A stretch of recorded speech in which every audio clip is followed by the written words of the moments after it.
That's not an easy thing to do when you're not a starter or you're not a guy averaging 20 points a game.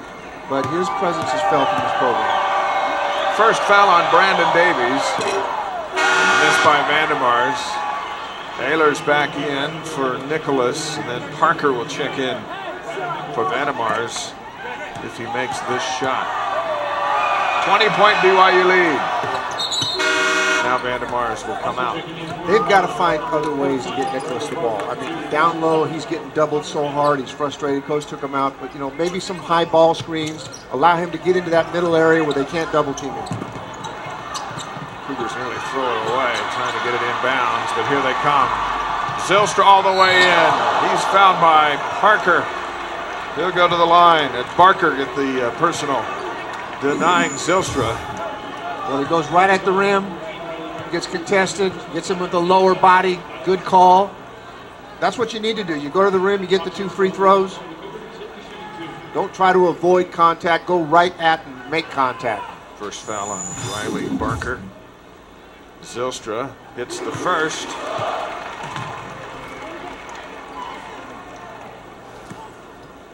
Get ready for the second. Gets them both to go down for Brock. 7 points for Zylstra.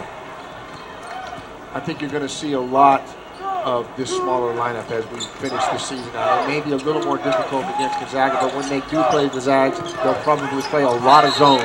But they're just better offensively when they go small, and they can bring Josh Sharp off the bench, and he has such energy and is such a good defensive rebounder that he can make his contributions that way. But this is their best offensive lineup.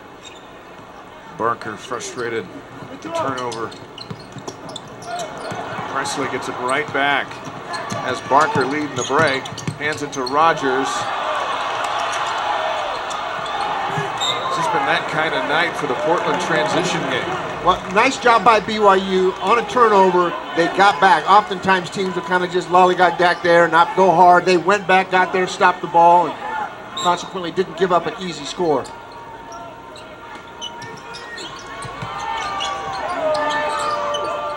The spacing, you can just see it. The spacing is very poor by Portland. And a lot of it has to do with the fact that the guards are being gapped and they're just playing off of them. Nice pass to the corner. Ehlers for 3. Knocks it right down. That was reminiscent of Mr. Dublin at USF. That's the kind of things they did coming off of ball screens, getting deep touches and kicking it out. Davies answers right back. Brandon now with 13.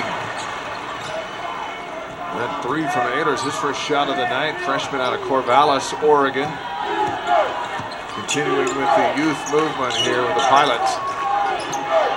This is a young BYU team as well. It seems like this entire league is young. They are. And I think it's going to be a better league next year. I think things will improve. And, Gonzaga, even no matter who they lose, and they'll lose some guys to the NBA, they tend to just reload.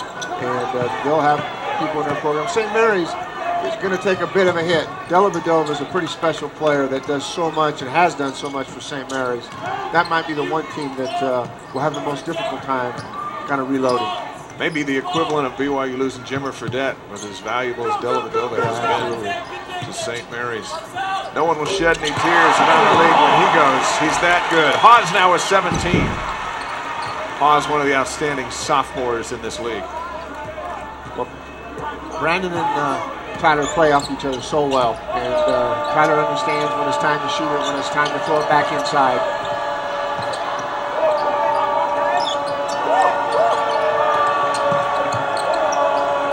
Bailey, here's Barker. They feed the low post, a lot of hands on Presley. Scoops it up with the left hand. It'll be offensive goaltending, even though it didn't count, as Barker got his left hand up there. Game with it. This is only his second game back without the mask. The first one, scored 18 points against San Francisco. He was glad to get rid of that mask. Thanks, Robbie. Steve, you told him today at practice he looks much better with the mask off. He perked right up. We kind of have a connection there. He's from Clovis, California, where we were, and had a great high school career at Clovis East High School. He's a great young man and a very good player. Davies with 15 now, and he just passes Jonathan Tabanari for 12th all-time in career points. He's got his sights set on Lee Kumar next. We'll count it down for you. Vandermars has his shot knocked out of bounds. They're going to call that a jump ball and give BYU the possession. Let's take another look. That may be the fastest draw in the West. Nice interior pass. And they'll call it a jump with Josh Sharp tying up Vandermars. That was a curious call. Looked like a block. Yeah, it did. BYU will take it. Haas back to Davies. Davies goes down. Wild shot. Here come the Pilots.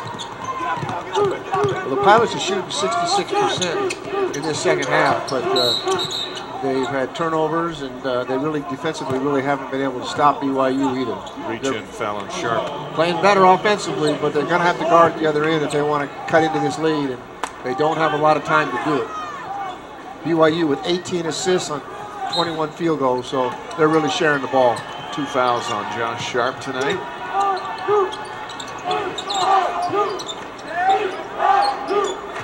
It's a lot easier to really pressure the guards when two of them really can't bounce it or put it on the floor. I mean, Rogers is the only one there that's really a threat to bounce the ball and beat somebody off the dribble. It allows BYU to be much more aggressive on the perimeter. Ehlers open for 3. That extra pass bought him enough time and space to knock the shot down. He's got 6. Well, they're gapping him 6-7 feet, so they're kind of daring them to shoot, which you do because they haven't shot the ball real well throughout the course of the game. Davies, a scoop for 17. Coach Reveno wanting to travel there, but that's a next level move. 2 to 3 steps. Yeah, they get that extra. Exactly. Rogers passing on the 3. Ehlers for 2. With 8 points. Carlino to Davies, running the floor. A little too ahead. And couldn't quite pull it in.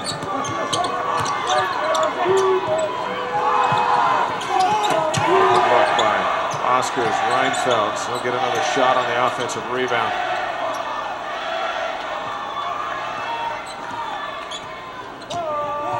Well, this was about the time San Francisco just started shooting lights out. We were all a witness to it. Much different scenario tonight. 11:39 to go. 62-45. 30-second timeout extended to a full now. As Brandon Davies and Tyler Haas, each with 17. And beat all of them by more than, let's see, we had more than 20 points on every team because they couldn't stand for that. They don't do that in the other places. A dominant success story, and if you don't hurt your ankle, maybe BYU wins the NCAA tournament as well. Thanks for joining us here, Mel. A very special night for you here now, 61 years after BYU wins the NIT. You get to have your jersey hanging up in the rafters in a home court. I know in 51 you guys didn't even have a home court. You had to go play at Utah. So fortunately now your jersey hanging in a home court here at BYU. Congratulations. Great. Stan Watts was a big part of that because that's the way he taught us to play. All right, thank you, Mel. Dave and Steve, back to you guys. Thank you, Robbie. That's a special man. The line I'll always remember, no one was greedy. He understands team basketball, and I had a chance to get to know a couple of his teammates living in California. In fact, Joe Ritchie, right, who played professionally and was an outstanding player on that team. What a good pass there. Davies now with 19. Hutchins and Wilt Chamberlain still today the only rookies in NBA history to lead the league in rebounding during their first season. Vandermars has had a solid game, has his shot blocked out of bounds. You know, I can still remember Joe Ritchie off that team coming out of college, just finished playing college, and he was in his mid to late 40s, and he still had a lot of game. And I'm sure that both of these gentlemen here, when they were in their 40s and 50s, could still play. It's just a real treat to hear the things that they have to say because they hold true 60-some years later. I mean, values never change in this game. Kafusi in for Davies as Portland has had a big boost off the bench offensively, mostly from Ehlers and Reinfeldt. Kafusi cleaning it up. His first 2 tonight. Brandon Davies moved now into the top 5 all-time in blocked shots at BYU, pulling ahead of Alan Taylor. who played between 1976 and 1980.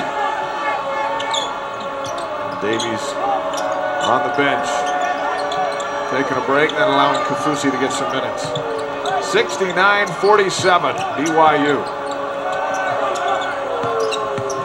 Reinfeldt took an extra step, then turns it over. I mentioned the scoring. Reinfeldt's with 8 and Ehlers with 8, so 16 bench points of the 19 from those two pilots. And Portland shooting 60% in the second half, but they're just, BYU has been so efficient offensively in transition as well as a half court. You just can't come back unless you're going to get some stops, and Portland hasn't been able to do that despite having a pretty good half offensively.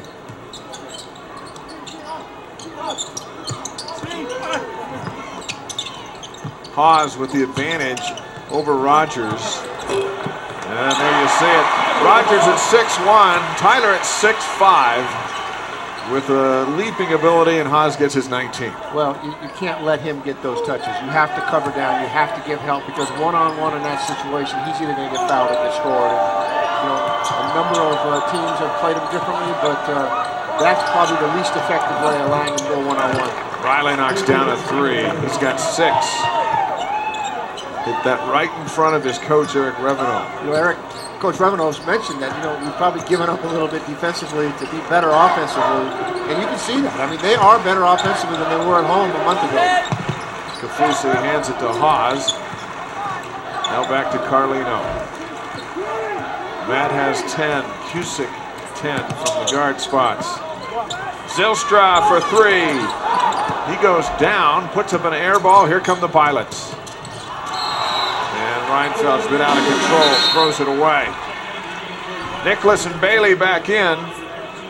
Reinfeldt's will come out along with Vandemars.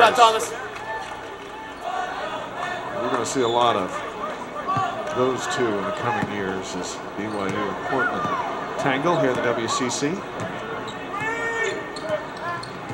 They're trying to find a junior college guard that can shoot it. They've got a point guard coming in, a high school point guard.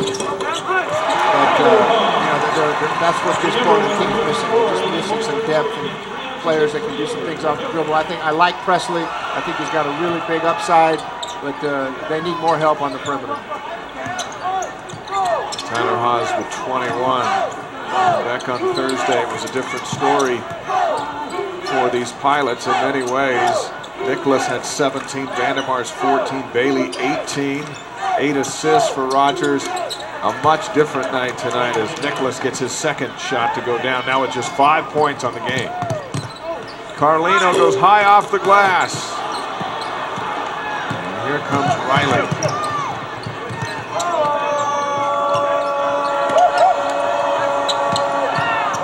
Ehlers, baseline, Nicholas. There's 2 in a row for Nicholas. Now with 7.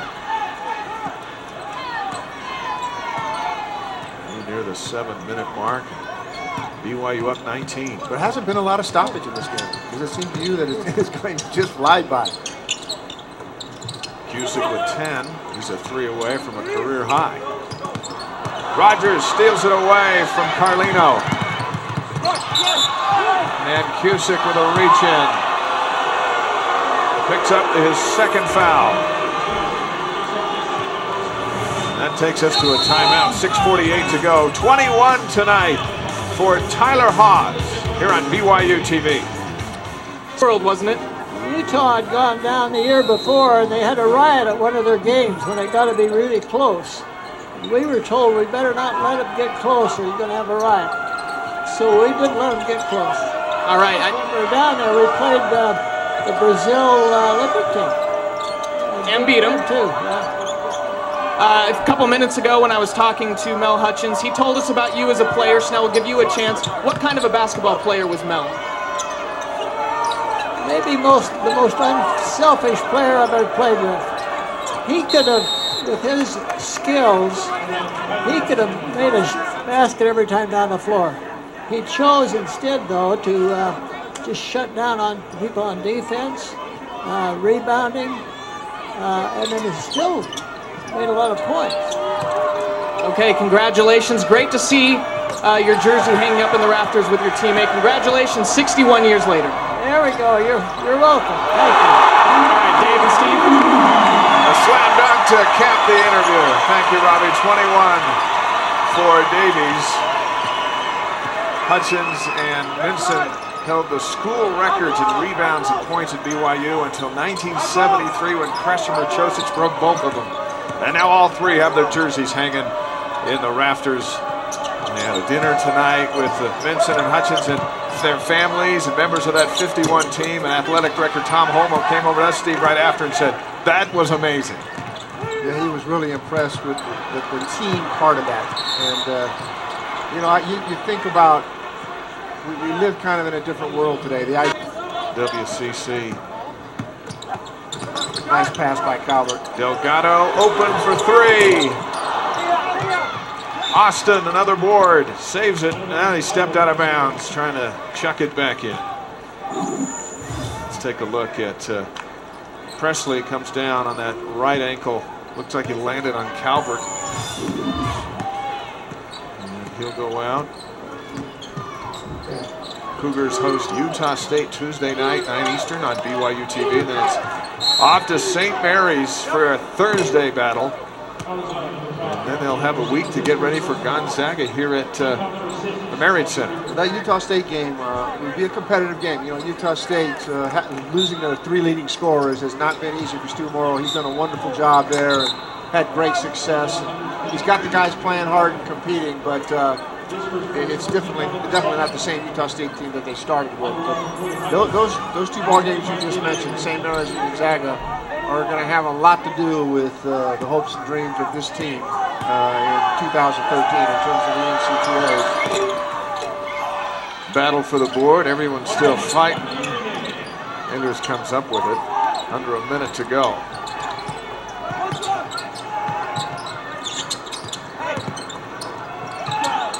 Reinfelds for three. Foul on the rebound. Go against Augie Ambrosino, and it'll send Portland to the free throw line. You know, the thing that's kind of impressive for me, both teams, BYU last time down making the extra passes, very unselfish. Portland, even though they're down 18 points, still running their offense. Two well-coached teams, and you know, BYU just has the upper hand with Davies and Hawes, and they're special players. And had Brandon Davies, as we'll have an opportunity to talk about, has had a great career, and it's not over. Still a lot to play. A lot to play for. Riley Barker with his first point. An offensive board for the Pilots. A good left-handed follow by Reinfelds. Now with 10 points. 86-71. Calvert. Barker on the board. Pilots on the run. Riley draws contact, and he'll go to the line. He'll shoot two. Well, moving forward for BYU, what do they got to do? What needs to happen over the next few weeks to get the most out of this bunch? They need to win the games they're supposed to win. I mean, that's first and foremost. They can't look past anyone. You don't want to get caught looking past someone. But I believe that they need to beat either Gonzaga or St. Mary's during the regular season. And they take care of business, and then they've got to get to the tournament, and they've got to get another win there. And if they get 2 wins, I really believe that they'll become right back into the NCAA picture, because what people don't realize is there's games being played all over the country. There's upsets. There's lots of things happening. But if they want to control their destiny, the best way to control their destiny is find a way to win a couple more games against the top 2 teams in the league right now. Shot clock's off, and so this should do it. And for BYU, ball knocked out of bounds. They'll go to 19-8, 9-4 in the league, 12-2 here at home. Gonzaga winner today, St. Mary's a winner, and Santa Clara leading Pepperdine.